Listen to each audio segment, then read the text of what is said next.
Усіх вітаю, любі друзі! Сьогодні у випуску. Відомий український футбольний клуб припиняє своє існування. Динамо Київ залишилося без грошей. Андрій Лунін поставив останній ультиматум президента Реалу Флорентіно Пересу. Артем Мілевський жорстко наїхав на лідера Динамо Київ.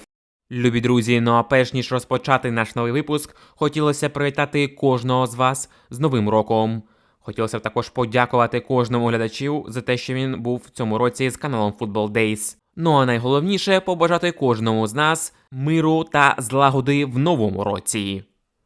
Ну а тепер, друзі, ставте лайк цьому відео та поїхали дивитися новий випуск разом.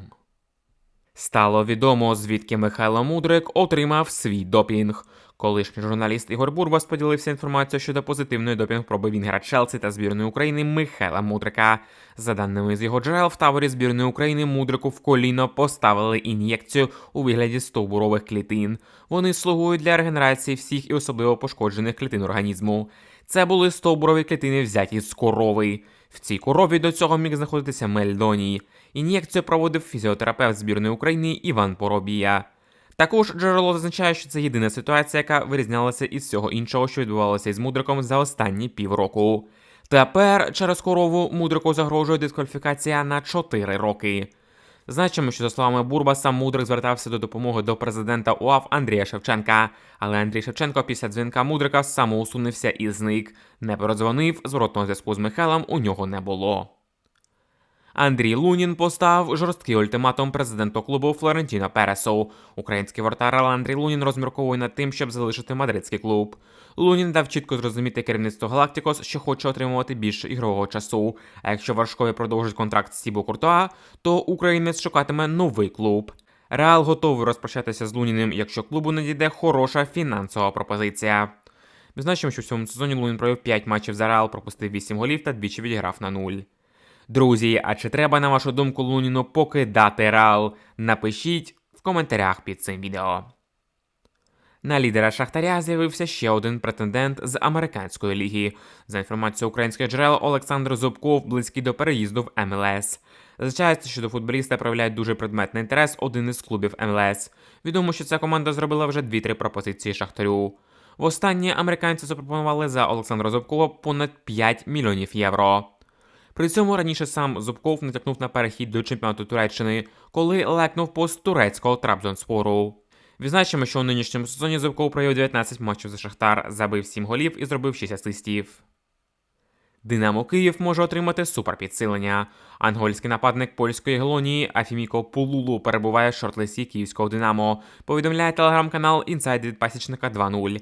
За інформацією джерела, 25-річний гравець є варіантом посилення атаки українського клубу, але Афіміко точно не єдиний футболіст у списку потенційних новачків Динамо. При цьому ангольські нападники Галонії Афіміко Пулулу, яким цікавиться Динамо, привертає увагу не тільки українського клубу, повідомляє польське видання Goal.pl. За інформацією джерела, 25-річним футболістом цікавляться клуби з Англії, Італії та Бельгії. У випадку з Бельгією ця команда є найкращою в чемпіонаті.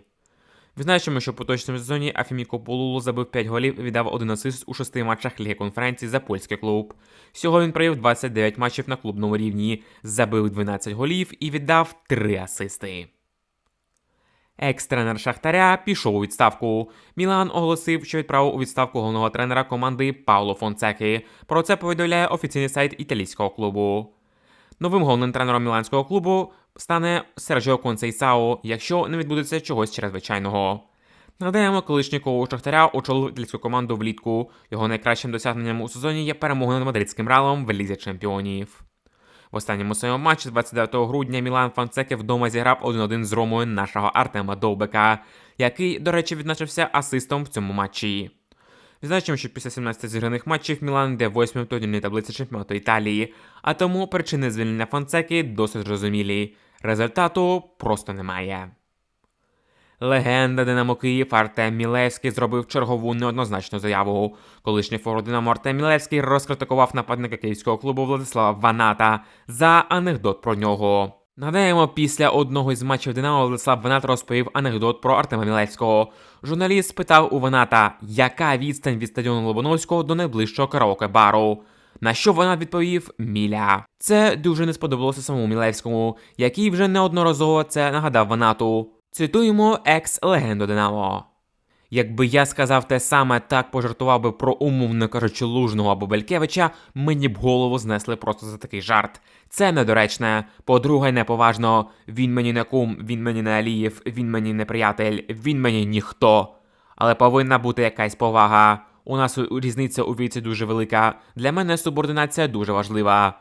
Жарт може смішний, але йому не можна жартувати. Що він такого зробив у футболі? Йому рано жартувати, куди йому жартувати? Людина Вересу забила, а що далі? А яке місце у них у Лізі Європи? Ніяке 36-те. Чисто через це в мене досі якби негатив. Сказав легенда Динамо Артем Мілевський. Друзі, а як ви гадаєте, чи правий у цій ситуації Мілевський, коли наїжджає на Ваната? Пишіть в коментарях свої думки. Черкаський ЛНЗ підписує гравця Динамо Київ. Український журналіст Ігор Бурос повідомив, що півзахисник Динамо Олександр Андрієвський може опинитися в розташуванні Черкаського ЛНЗ. Його особисто кличе новий наставник клубу Роман Григорчук. При цьому зазначається, що Шепелєв і Андрієвський 100% покинуть Динамо Київ. На Андрієвського, окрім ЛНЗ, є ще декілька варіантів. Футболістом активно цікавляться за кордоном. При цьому також була раніше інформація, що Андрієвським дуже активно цікавляться і Львівські Карпати. Нагадаємо, чинний контракт футболіста спливає 30 вересня 2025 року, але Динамо готовий відпустити футболіста вже зараз. Динамо Київ відмовилося від трансферу футболіста через нестачу грошей. Київське Динамо відмовилося від трансферу захисника полтавської Ворскли Іллі Крупського. Столичний клуб не готовий платити 3 мільйони євро за гравця. Саме така клаусула стоїть у футболіста в контракті. Тепер Динамо буде шукати нового правого захисника. Один із варіантів – це Олексій Сич з Львівського Руху. Але львів'яни теж хочуть солідну компенсацію за свого вихованця, в той час як Динамо на чолі з Ігорем Суркісом не готово платити великі гроші за трансфери. Відомий український футбольний клуб вже найближчий час може припинити своє існування. У клубі першої ліги Минай виникла кадрова та фінансова катастрофа. Велика купа гравців просто залишила команду. Зараз у клубі залишилося лише 12 гравців, з яких 5 виставлені на трансфер. Мінімальна заборгованість із зарплати в клубі складає вже 2 місяці. Поки що залишаються у закарпатському клубі тренерський штаб на чолі з Желько Любеновичем та його асистентами. Але вже було звільнено лікарів, адміністраторів і одного з масажистів. При цьому в найближчий час, скоріш за всього, буде повідомлено про ліквідацію футбольного клубу Минай. Друзі, а чи будете ви сумувати за Минаєм? Пишіть в коментарях. На цьому все. Дякую, любі друзі, те, що сьогодні були з каналу Football Dates. Обов'язково ставте лайк цьому відео, також підписуйтесь на канал та пишіть свої коментарі стосовно усіх футбольних новин та подій. Зустрінемося з вами, любі друзі, вже в новому році. Бережіть себе та Україну!